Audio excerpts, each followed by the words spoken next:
سبح اسم ربك الأعلى الذي خلق فسوى والذي قدر فهدى والذي أخرج المرعى فجعله غثاء نحوا سنقرئك فلا تنسى إلا ما شاء الله إنه يعلم الجهر وما يخفى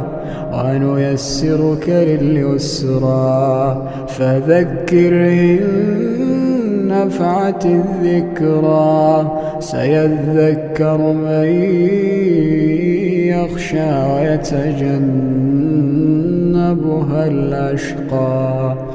الأشقى الذي يصلى